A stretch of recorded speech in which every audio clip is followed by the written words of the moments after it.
perform. One of our continuing problems is locating specimen collection kits. These are the swabs and the transport tubes that are used at the collection sites when a person has their nose swabbed or mouth swabbed. These are being sought by every state in the country. As you know, the states have been told that we are on our own in terms of finding this equipment, and so everyone is competing with each other, trying to find sources that can provide those materials. The governor's office has been extraordinarily helpful in putting together a group that is seeking to source those as well. We are routing our requests through the Emergency Management Agency and are using their contacts and their expertise to try to bring these to Alabama. So far, the lack of these screening materials like swabs have been the rate limiting step in terms of setting up the screening sites we have around the state. Still at this time, we have, I think, 17 screening sites set up as of today. Those are the ones that are connected to public health and the Alabama Hospital Association. We hope to have 25 sites fully functional by the end of the week. There are certainly others that are popping up associated with individual institutions as well.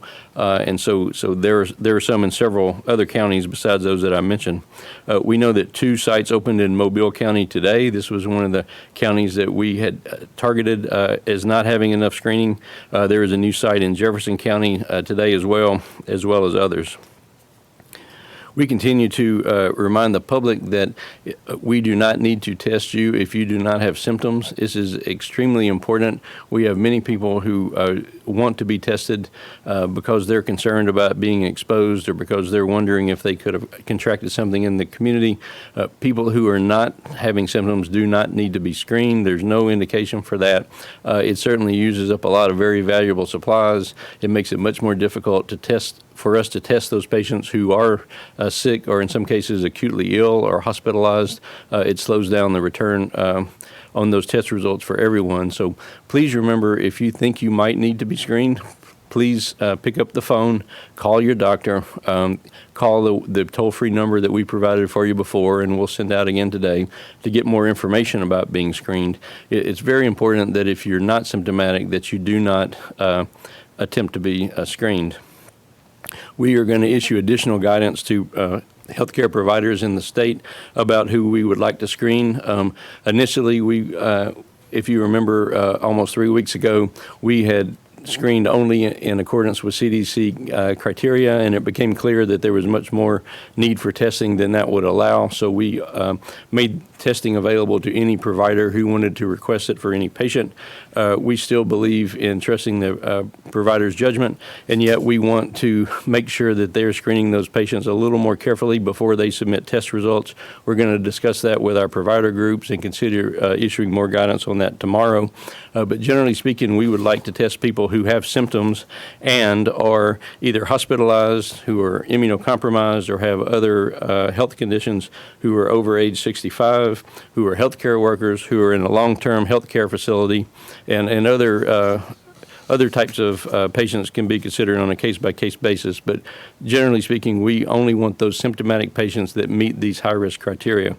Now, if patients need to be tested who don't meet those criteria, there are certainly other available testing pathways. There are commercial labs that are still available to clinicians who need to test patients who don't meet those criteria. But we're trying very hard to preserve our testing capacity for those people who most need it. You may remember last Thursday we issued health orders for the entire state related to the size of gatherings, as well as guidance around certain social distancing requirements. There have been additional health orders that were issued over the weekend in Jefferson County. Jefferson County has the highest number of cases. As you know, it's not clear if that's because there's just more testing available there or if there's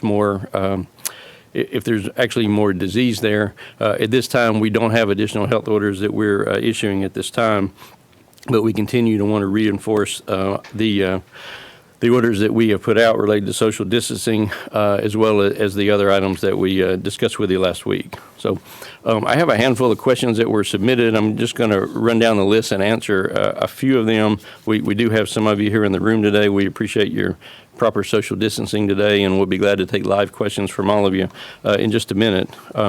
One question that's come up more than once is related to blood donations in view of COVID-19. At this time, there's no reason to avoid blood donation to the best of our knowledge.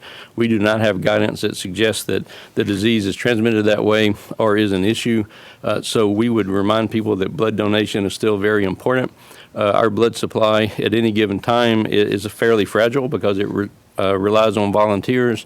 There's no substitute for blood in many cases, and blood is a perishable product. And when people stop donating for any length of time, the supply dries up really quickly because there's always such a demand for blood. So we do not have any additional guidance about blood donations and would encourage people to still continue to do that. We get a number of questions about the site of screening tests, locations in different counties around the state. As I mentioned, we had at least 17 of those today, as well as the other pop-up sites that we may or may not always know about. We do not have the actual addresses of those on our website because there's some variability about when they may be open, what hours they may be open. In some cases, they may actually be mobile and might be at a different address.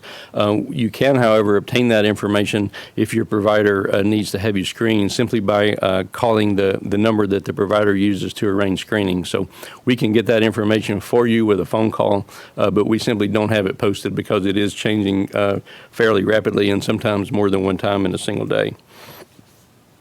We received a question about sewing masks or other masks that aren't the N95 respirator mask and how effective those are. There is absolutely no recommendation to use those for healthcare providers. They are not considered effective, and we would not recommend you using those. There is also no reason for healthy people to use those. There's no reason to think that they will protect you from a case of COVID-19, which can be transmitted through the airborne route. Only N95 respirators are effective for preventing that from preventing infection through an airborne route. There are some uses of these types of masks in a person who's known to be infected and who's coughing. If that person is being transported or is in public, then a mask will protect against splashes, against droplets. And so that mask can be used on a person who's known to have an infection. But otherwise, in spite of all the pictures you see all over the world of people using these masks, there's no evidence that those are effective, and we would not recommend that people use them. Let's see. Finally, I would say we do get a number of questions about hospitalized patients and how many they are. We have a way of sort of picking that up on the back end after doing our investigation.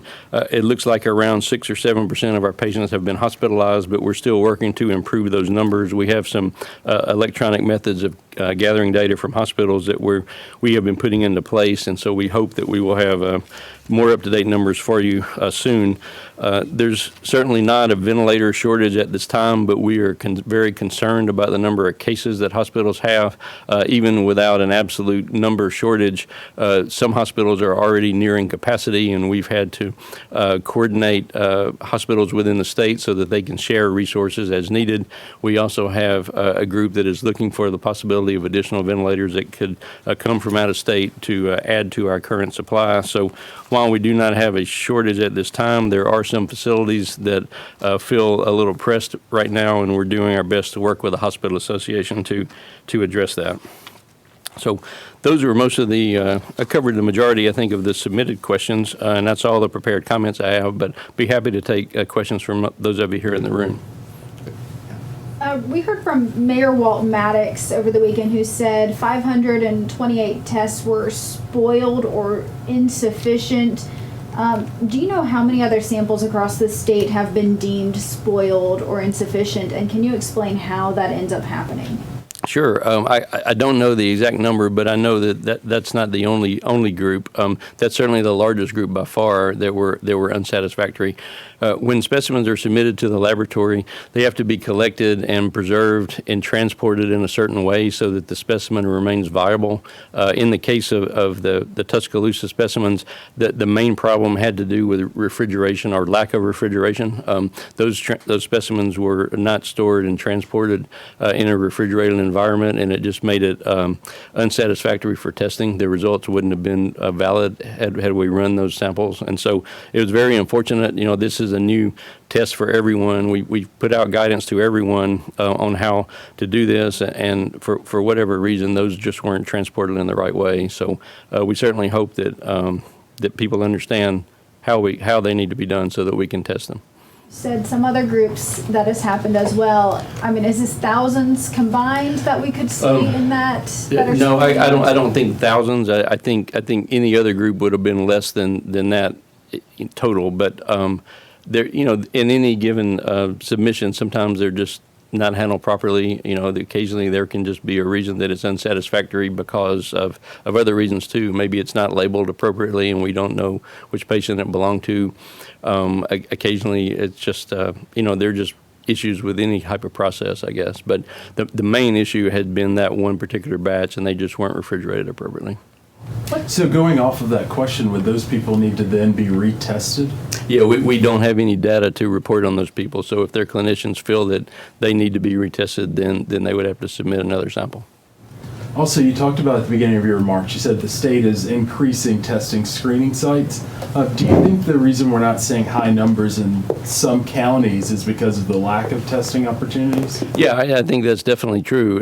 There's no question that the sites with the most testing capability are the more populated counties, but also the counties that have the most screening that's going on. So we certainly understand that even though we have a system in which we try to be available to any person in any county and arrange testing, there's still a barrier for people in smaller counties, people who may have to travel to a site. Rural counties simply have less resources in many cases, or may be more difficult for someone to connect with a provider. So we absolutely recognize those barriers and are trying to work around them and arrange our screening sites so that we can serve everyone. But there's still a shortfall that exists there. What's the current testing backlog right now? How many tests are waiting to be processed right now? The question is how many tests are waiting to be processed. I don't know the number. I would say that we are still telling people approximately 72-hour turnaround. So it depends on a given day when they come in and how many are being run that day. But we generally are still trying to get things done in about 72 hours. We know the commercial labs are now reporting more than a week turnaround time for them. So that's the main reason that we're trying to find new testing facilities that can take that overflow. I have some people that are confused about, there are so far 1,800 tests that have been completed. That does not include, is that for sure not include private companies? Because we have Highlands who reported that they did 1,000 tests. So, I mean, so how many more tests maybe have been completed? Right. So we collect information from labs that test Alabama residents, and we get by the emergency rule we established a couple of weeks ago, we get all positive results, and we also are supposed to get all tests, even if they are negative. So we're confident we're receiving all positive results. The number of negative tests that we're not getting, we think we are getting a lot of them, but at this time, I think it's just been an issue with those labs being able to electronically report. This is a test they haven't had to report to us before, and it just takes a little bit of time to get them up to speed on that. So I'm not positive we're capturing all the negative ones by far. Certainly that number would indicate that we're not getting all of them. Can you talk about if there's any information that's being kept, any information that's tracking people that are getting better from the virus, to just kind of let our viewers know that, there is, I guess, hope instead of fear? Sure. So the question has to do with those who may be recovering. I do not have specific data here in Alabama, although there is data available from other parts of the world. Remember, about 80% of people, or maybe even higher, 85% in some cases of people who get infected do not have serious illness, and they tend to recover within a few days and probably have some degree of immunity, although we don't know at this time if they have any long-lasting immunity, but they may have at least short-term immunity. We can hope that it will be longer. again, we believe most people will do well with this. There's a little bit of concern about what we've seen in Italy recently. As you know, Italy's been hit particularly hard, and Italy has had more deaths than any country in the world at this time, even more than in China. And so in Italy, a full 40% of the people who went into the hospital actually were young adults and middle-aged people, although, again, deaths are still much more common in the elderly population. But there is a group of younger people, younger and middle-aged people, who are having fairly significant disease. But when people recover, they seem to recover fully. You mentioned some numbers at the beginning of your remarks. You said that between the age range of 2 and 97 that have the virus in Alabama, and you also said the majority of them are males. That's right. That's correct. Yeah. So the numbers that I gave earlier, it was about 53% male. I think the age range was about age 2 to age 97. The median actually was about age 44. And so, again, it's not necessarily what you would consider a truly random distribution. I'm not confident that that's actually accurate of all the cases in Alabama, given the relatively small numbers we have right now. But certainly, we know young adults and middle-aged people do get infected. We may not see them as often. We may not pick them up as often if they're not having a severe disease. And obviously, the seniors are the ones that have the most severe disease. What would it take to issue a stay-at-home order? At what point would the state consider that, and are we close? I know Jefferson County has a little bit more stricter guidelines right now, but what would it take for either the state or Jefferson County to issue a stay-at-home order? Yeah, the question has to do with a stay-at-home order. Obviously, that's something that would have to be done in conjunction with guidance from the governor's office in consultation with the legislature. We certainly have public health recommendations. We can make it from time to time, and we have not made that recommendation at all. But public health orders obviously have a significant effect on people. It affects their lives. It affects their livelihoods. It's very difficult to know in real time with the information you have if you're strict enough or if you're too strict or if you have it just right. And honestly, time is going to tell us if we're right about that. But a stay-at-home order wouldn't be unilaterally issued by the health department, but only after consultation with a lot of others. In your professional opinion, or the department's professional opinion, how many cases would we need to have? What would the community outbreak have to look like to even issue a stay-at-home order for any, maybe not even on a statewide level, but on Yeah, sure. The question is how would a stay-at-home order, what criteria would be used? I don't think there's a specific trigger. I think we're monitoring the outbreak every day and looking at the number of new cases, but also the rate at which we get new cases. Certainly, some of the decisions that have been made in California or in New York have to do with outbreaks in healthcare institutions, for example, or exposure of really vulnerable populations. So I don't think there's a real clear criteria for that. There are just a lot of factors that would have to be taken into account. You mentioned earlier that there were testing sites that your office or this department may be unaware of. Why is that? It's because some hospitals, for example, may have their own testing supplies. They may have their swabs and transport media. They may have an arrangement with a private laboratory to do the testing. And we would eventually learn about those test results from the laboratory itself. But they don't need our authority or our permission to set those up. They're perfectly welcome to do those in their community, and we would encourage that. That increases the overall capacity and allows more people to be tested. Can you speak about, the governor tweeted out that someone anonymously donated masks and other personal protection equipment. Can you speak about that?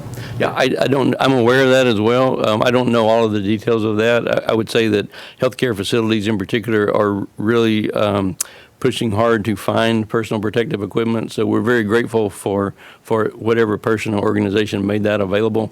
We would certainly encourage those in the private sector who have access to that to think about donating that to your hospital to protect your healthcare providers. We know there are certain non-medical industries that can use, for example, respirators and as a normal course of business. And if people have additional supplies, we would encourage them to hook up with their local healthcare providers and hospital and consider making a donation. It is so vitally important to keep our healthcare capacity running fully, and we've seen in other countries like Italy in particular how infections among your healthcare staff can really devastate your ability to take care of people. We've gotten a lot of these questions to the newsroom. People saying they have to come to work, and there are hundreds of people in whatever plant manufacturing building. How can they make us work when this is going on? Yeah, so the question has to do with people in a work environment. We did not issue health orders related to work environments. We were speaking of social and recreational gatherings. However, that said, our guidance for workplaces is that they need to try to encourage social distancing as much as possible. It's very important for people to stay 6 feet apart if there's any way possible to do that.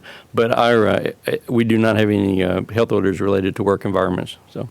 Dr. Harris, when it comes to employees at those sorts of workplaces, if they feel that they're being placed in danger or something is wrong with that, is there a way for those people to report their businesses for not following guidelines when it comes to distancing? Yeah,